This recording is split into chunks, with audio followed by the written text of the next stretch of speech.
I just want to say at the beginning of this, it was really, I think, refreshing that I was actually asked to return to some of the ideas that initially got me interested in Islamic studies. Right now, I'm doing things that are very different from what I'll be speaking to you about today.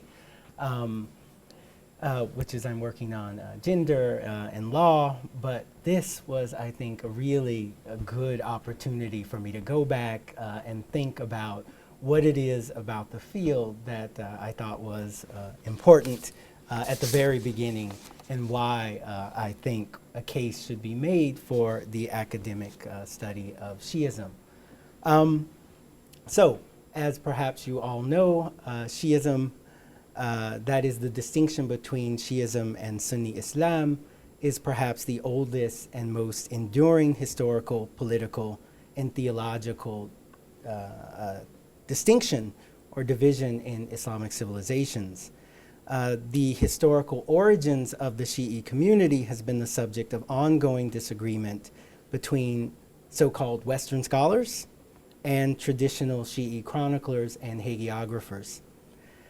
Shi'ism in its earliest manifestations, and let me see if this works. Is there an image missing? Oh no, there is an image missing. At any rate, Shi'ism in its earliest manifestations revolved around the idea of wilaya, or loyalty, or absolute attachment and support for the Prophet Muhammad's cousin and son-in-law Ali, to succeed the Prophet as legitimate ruler and interpreter of the religion for the community.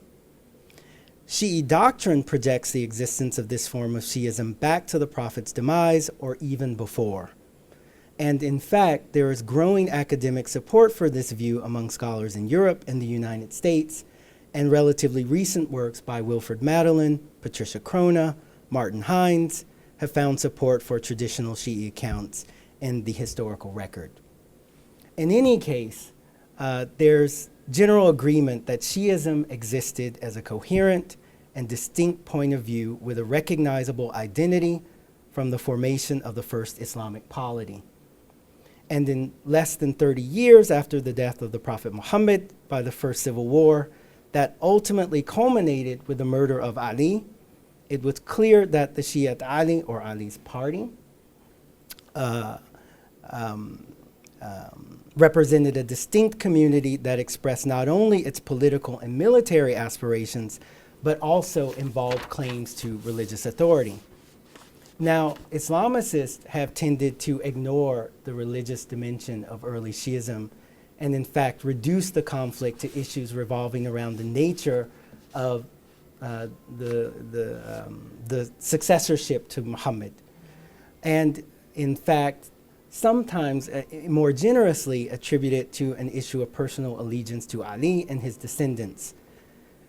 Moreover, scholars have anachronistically represented Sunnism as a clearly established and unified position that existed as a kind of orthodoxy against which the alternative positions struggled for legitimacy.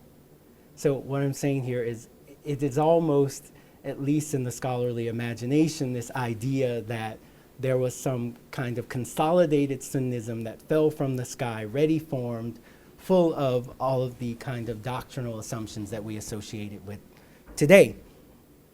So that it's become a kind of established position in scholarship on Islam to define the parameters for discussion of Shi'ism by describing it oppositionally and seeking to demonstrate the ways in which it diverges from the pure, quote, orthodoxy of what has come to be the Sunni majority. Shi'i Muslims, of course, do not primarily define themselves oppositionally. Rather, the Shia have always considered themselves to be an integral part of the fabric of Islamic religious communities, and in fact claim to represent the most elite community of the faithful from within Muslims at large. So to dismiss Shi'ism as a kind of dangerous heterodoxy that deviated from the mainstream of Islamic thought and practice is to misunderstand the fundamental nature and development of early Islamic society. So the idea of Sunnism itself, or as it was early known in the early period as the Ahl-Sunnah wal Jama'ah, or the people of custom and community. This idea itself was not articulated until roughly the latter part of the 2nd century Islamic. So one of the founding principles of this idea of the people of custom and community was the articulation of this doctrine of the first 4 Khulafa, or the Khulafa Rashidun, the rightly guided caliphs, that is Abu Bakr, Omar, Uthman, and Ali, as being the kind of prototypical models for the community to follow and so on. Now, rather than represent a kind of majority consensus at the time from which the Shia deviated in recognizing Ali, the very articulation of this foundational Sunni principle was in fact an explicit compromise between the earlier non-Shi'i recognition of only the first 3 Khulafa as the ideals of the Islamic leadership on one hand, and the Shi'i insistence on the sole legitimacy of Ali and his tenure as the caliph on the other. Okay, so that this very idea of the Ahl-Sunnah wal Jama'ah comes as a kind of theological compromise with this competing idea of Ali as being the sole legitimate representative of the caliphate. So that it's important to note the ways in which there is, and it always struck me, I think, is strange that Western scholars who have essentially no interest in involving themselves in internal theological debates between Sunni and Shi'i have so readily adopted the dominant Sunni narrative about how this process occurred. So it's important to note the ways in which the earliest Western scholars writing about Islam tended to use these categories of heresy, orthodoxy, church, and so on. So when they thought about inquiry into non-Christian religion, the sect, cult, church typology lent itself very easily to the very sources that 19th and early 20th century Orientalists sought to study Shi'ism. The principal sources used by Western scholars of Islam were, at that time, and they continue to be, predominantly Sunni chronicles and heresiological literature. So on the basis of these sources, it would seem almost intuitive to represent the perspective of the Sunni majority as corresponding to, quote, Orthodox Islam, and the Shi'i point of view is that of a heterodox sect. And in fact, one of the first Western scholars to address the nature of Shi'i religious beliefs and practices, that is the late 19th century Orientalist Ignaz Goldziher, in fact defined as a, quote, sect in the Islamic context, any group that, quote, departs from the Sunnah, the historically sanctioned form of Islam, one of the essential issues of fundamental importance for all Islam, and on such issues contradict the ijma', or the consensus. Perhaps as a result of the theological predilections and analytical categories employed by the founders of the academic study of Islam, that is nearly 100 years after Goldziher first laid those words to pen, many Western scholars of Islam continue to rely upon Sunni polemical sources and heresiographical literature for inquiry into Sunnism, Shi'ism. So it's important to recognize that reliance on largely hostile Sunni sources and heresiographies in particular may lead one to overestimate the importance of extremist elements within Shi'ism, or the Ghulat, or fringe elements within the Shia, whose views are actually given far more attention in this literature than they are likely to have had among their contemporaries. So in fact, Goldziher actually refers his readers to heresiographical literature for, quote, proofs that Shi'ism was a particularly fecund soil for absurdity suited to undermine and wholly disintegrate the Islamic doctrine of God. Okay? So when one thinks about how quickly the architects of what we inherited of the Orientalist tradition quickly assumed a kind of preeminent Sunnism, I think we're in desperate need of an alternative framework. And I think that a more elucidating framework to understand these divisions is to think of these ideas wait, let me make sure I actually thought about these slides and thinking about how this typology developed, and couldn't help, since I came to Villanova, to include a more recent book actually comparing Roman Catholics and Shi'i Muslims. This is actually reflects one of the earliest ways in which scholars wrote about it. In fact, the first book published on Shi'ism in 1903 by a British scholar, MacDonaldson, of Irish descent, British of Irish descent, was called The Quranic Christians, and I think the subtitle was The Christians of Islam.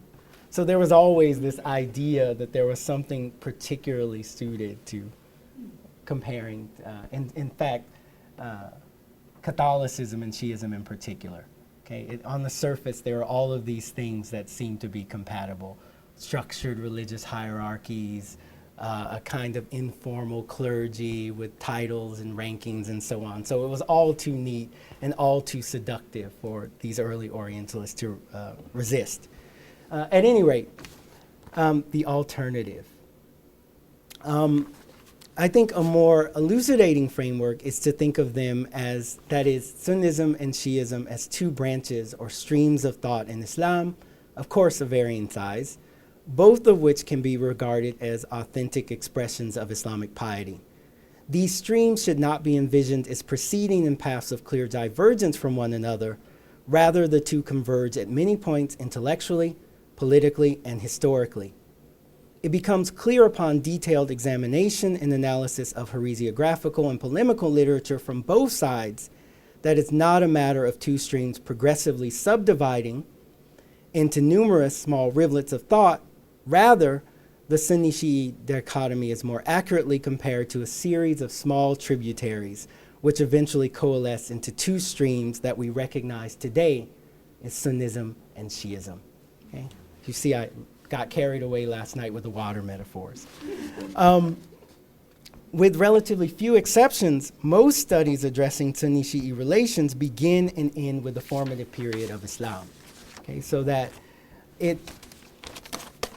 this idea of trying to find this quest for origins, and I somewhat facetiously call this talk The Origins of Shi'ism, because I actually think it's a rather absurd prospect to think that we can identify a discrete moment in time where there's the genesis of something and it happens in this one fell swoop, but rather we should think about this process evolving in this kind of dialogic, imaginative way where people are actually trying to work out their identities in the way that I think we as enlightened 21st century people think about it, which is I'm not me, I'm me because I'm not you, and these kinds of discursive exchanges occur so that we create ourselves in these ways in which we try to recognize each other.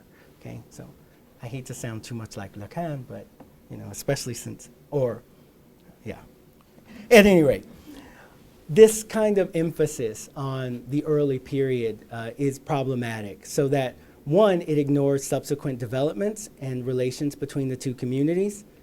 And so part of what I've tried to do in my work is to look at these communities beyond the formative period in concrete historical circumstances and geographical locations. And when one does, contrary to the narratives articulated by scholars who attempted to generalize about Sunni-Shi'i relations in all times and places, when viewed in concrete social and political circumstances, there's a great deal of overlap, in particular in jurisprudence, in fiqh, in theology, kalam, and in philosophy. So the social historical approaches better illustrate the degree of diversity and difference tolerated in pre-modern Islam, both as Shia and Sunnis continue to engage in the self-conscious process of defining the nature, spiritual significance, and the boundaries for community membership. A particularly fascinating, in my opinion, a place to think about this has been Baghdad. So a large part of my early research was centered around looking at Baghdad as this site of interaction and exchange between Sunni and Shi'i Muslims. And here you see informal and informal structures for the transmission of knowledge. And I'm sorry about the Arabic diacritics. They just became something strange.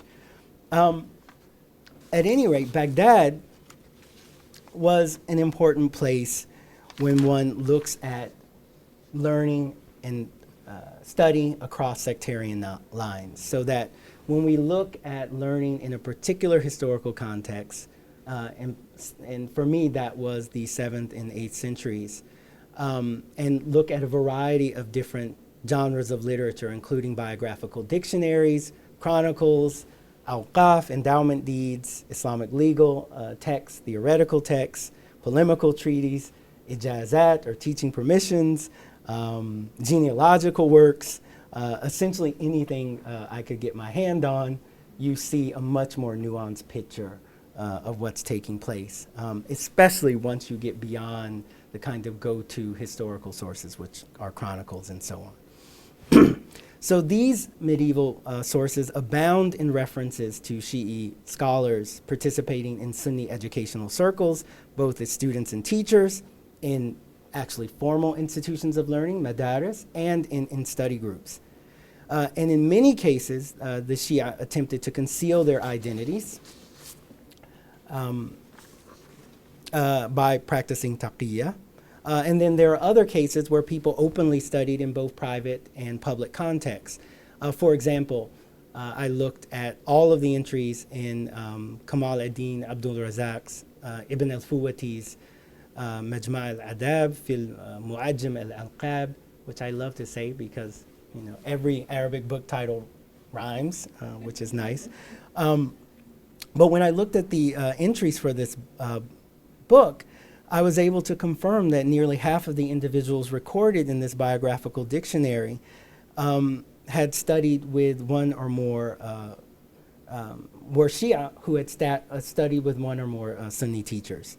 So what the literature seems to indicate is that both before and prior to, and again, my diacritics didn't show up, but prior to the invention of the madrasa as a formal institutions of learning, there are studies which show that in madaris, masajid, khanakas, which were endowed by solvent individuals, and through endowment deeds, that, well, here's an example. Let me give you a quote from one of our neighbors here who taught for many years at UPenn, George Makdisi. I don't know if anyone here remembers him. He says about this, quote, institutional structures of education, whether madrasas, masjids, khanakas, were endowed by individual founders in their capacity as solvent individuals. The Islamic law of waqf makes provision for endowments by individuals, not states. He adds that principally established according to juristic affiliation of their benefactors, madrasas tended to be exclusive institutions admitting students who belonged to one or more juridical madhab to the exclusion of all others. A student who enrolled to receive a stipend from the endowment funds of the madrasa had to declare an affiliation with a particular Sunni madhab. Okay? I think he's wrong. So, however, if one actually looks very closely at the endowment deeds of the Sunni madaris beginning in the 7th century, that included all of the Sunni schools in Baghdad, one sees that the requirement to declare affiliation with a particular Sunni madhab is not applicable for non-resident students. And in fact, most of the students who enrolled in these institutions didn't actually live there. So, in one hand, he's right. But on the other hand, he's talking about a relatively small percentage of students who actually studied in these institutions. So the recognition of the exclusive nature of the madaris as endowed institutions suggests one of the possible reasons that if a Shi'i decided to study there through patronage, they would opt to conceal their religious identities if they wanted to live there as resident students. Otherwise, there are large numbers of Shi'i students who enrolled in what we think of as exclusively Sunni madaris. So, in fact, when this idea of the Sunni revival itself is considered to be a period in which Sunni scholars sought to establish a unified Sunni Islamic community by blurring the lines between their various intellectual traditions and delimiting a commonly accepted form of Sunni Islam. Some even proposed that the Sunni revival was not only a period where major steps were being taken in the consolidation of Sunnism and the dissemination of its religious institutions, but also a time when the fluid society of the learned ulama began to emerge as a more defined and exclusive group. If indeed one accepts the argument that the madaris functioned as institutions intended to develop the ideological cadres necessary for an alleged Sunni revival, one is left only to speculate about why such a revival and institutional structures were necessary. It's my contention that Sunni madaris were often responses to the increased presence and participation of Shi'i scholars in the broader context of informal Islamic learning, and therefore acted as mechanisms for competition for patronage, as well as social and academic prestige among Sunni and Shi'i scholars. Okay? So that this isn't just happening in a vacuum, but in fact, the idea of a Sunni rival is necessitated by competition over these patronage networks. So I go on and look at other sources, including biographical dictionaries, which identify this happening not just in doctrinally marked things like hadith and study of Quran, but it's even less of an issue for Sunni and Shi'i scholars to study together in the so-called ulum al-aqliya, the Greek or rational sciences, as they were thought of, where the actual subject matter itself was doctrinally neutral, so one need not specify. So this kind of symbiotic exchange that was occurring from all indications in Baghdad also happened in other places. And let me just get to the heart of the meat, because I don't actually think you need all of my evidence. But let's think about the idea of ijma' as a concept, the concept of consensus. So when one looks at the efforts of Sunni and Shi'i scholars to study together in formalized and even informal contexts of learning, for Sunni scholars, the potential threat to idealized normative social, cultural, and religious practice was not only an external concern, so that Sunni scholars often disagreed on points of law, theology, and many were subjugated to charges of violating consensus and subverting established doctrinal positions well into the 8th century of the Islamic period. And in fact, the efforts of the Sunni majority to limit the influence of Ibn Taymiyyah, considered by many modern revisionist historians to be the model of medieval Sunni traditionalism, attest to this fact. So Ibn Taymiyyah spends, a great deal of time in prisons. He spends time in the citadel of Cairo and in the tower and so on. And he's not unique in this respect. So the notion of consensus was developed as a legal doctrine designed principally to limit the indeterminacy inherent in the Islamic concept of legal authority.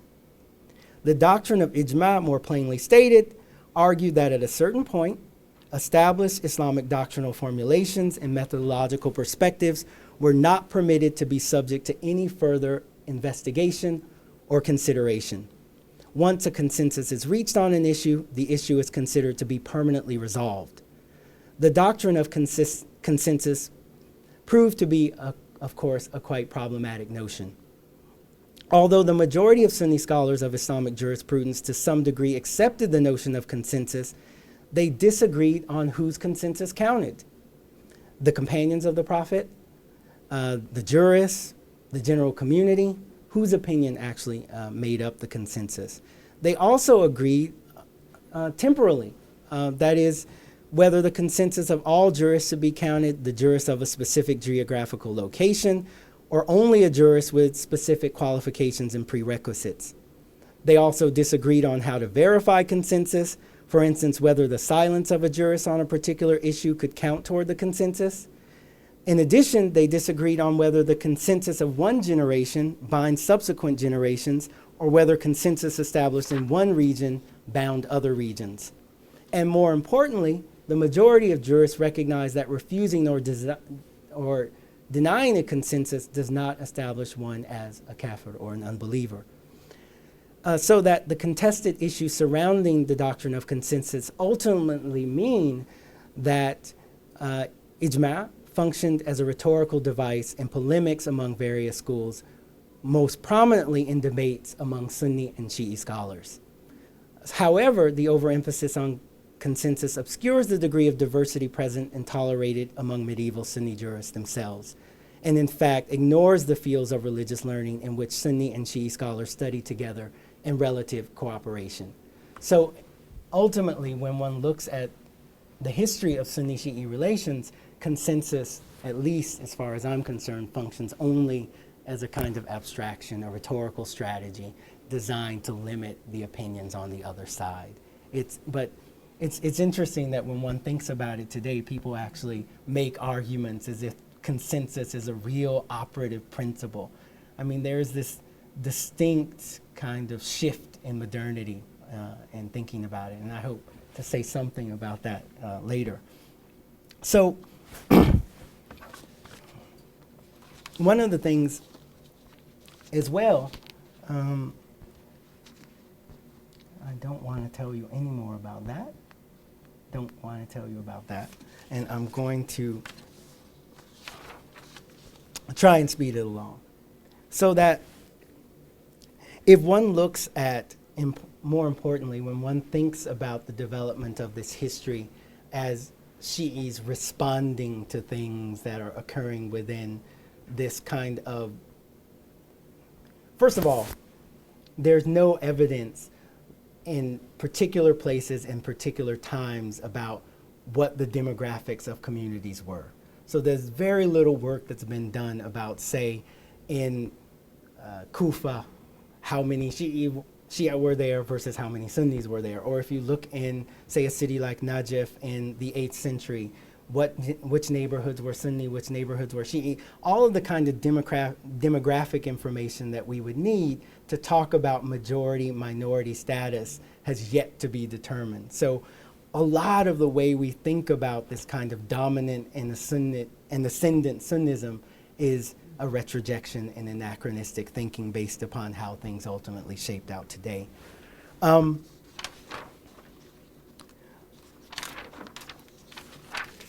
So, don't want to talk to you about that, but I do want to talk to you about some of the conclusions of this pre-modern history so that I can hopefully have a more free-form discussion of some of the modern issues. So, if you think about what all of this pre-modern history of Sunni-Shi'i relations means, it means that research on relationships fostered between Shi'i and Sunni scholars as they pursued Islamic learning in shared context is important for the academic study of Islam for a number of reasons. One, it challenges the retrojection of present-day boundaries between Shi'i and Sunni relations into the historical past and highlights the changing dynamics between the communities across time and place. Second, research on pre-modern Shi'i-Sunni relations directly challenges the widely held notion that Sunni scholars successfully achieved a consensus whereby other Islamic religious expressions can be viewed as divergent. Hence, it directly illustrates the contested nature of religious authority in Islam in concrete social situations and historical circumstances. Moreover, I think it provides a reconception of the major divisions in Islamic civilization that draws attention to the multiplicity of ways in which Shi'i and Sunni scholars were and continue to be linked to one another. It also attempts to provide an alternative narrative or reconception of the academic study of Islamic religion by demonstrating the possibilities posed by using certain alternative methodologies to actually interrogate the master narratives that we've received and the selectivity inherited from previous generations of Islamic scholars.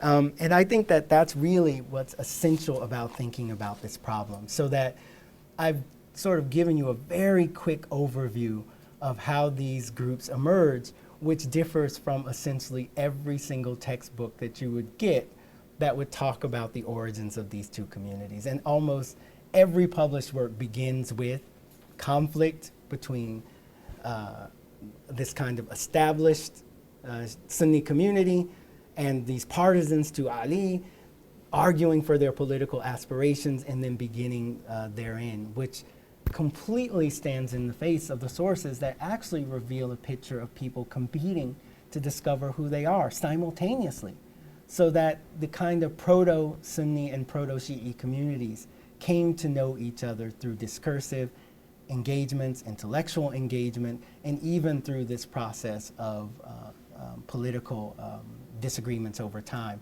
But it wasn't a fail swoop, and this process unfolded over centuries. Even evidence about the Sunni revival, some 6 centuries from the formative period, demonstrates that these things were still in flux. And so that we can't separate these communities as these kind of distinct groups until well into the modern period. And that has a lot to do with other kinds of processes, political processes, and the imperial aspirations of European nations and the scholars who they produced. Okay? So that we see the same kind of imperial discourses being reflected in the very emergence of the discipline of Islamic studies. And so I think that there's a particular, at least a call, a 21st century call to rethink how the canon gets formed, how scholars read the canon, and to use more critical approaches to thinking about what literature was used to create our very notions of what constitutes Islamic history. And it tends to be very narrow. Okay? Now, when one thinks about the modern period, I don't know. I wanted to conclude with that because, for instance, I'm constantly reading this literature about Sunni Shi'i violence in the modern period. Even yesterday, I read an article about a group of American people who went to Hajj from Dearborn, Michigan, who were attacked by a group of Australian Sunnis, raped. One of the women in the group was threatened to be raped. She was taken off. The group was able to actually get her back, but then they were beaten by the Australian pilgrims, and all of this was captured on tape. The Saudi government then confiscated the tape, and the U.S. State Department has become involved in trying to retrieve the tape. And so that even on a very micro level, you see these conflicts happening, even on something seemingly as benign as Hajj, where people go and one would think they would be able to cooperate. And this speaks nothing to the kind of grotesque and extreme levels of violence and acrimony that we see happening in places like Afghanistan, Pakistan, even, of course, in Syria, of anti-Shi'i violence in particular. So I gave you this kind of very kinder, gentler presentation of how things looked in the pre-modern period, but it does beg the question, and the question which I hope that one of you would ask, which is what happens, when does it change, why does it change, and what does it all mean for thinking about who are the Shia and who are the Sunni. So I'll leave it at that and open it up.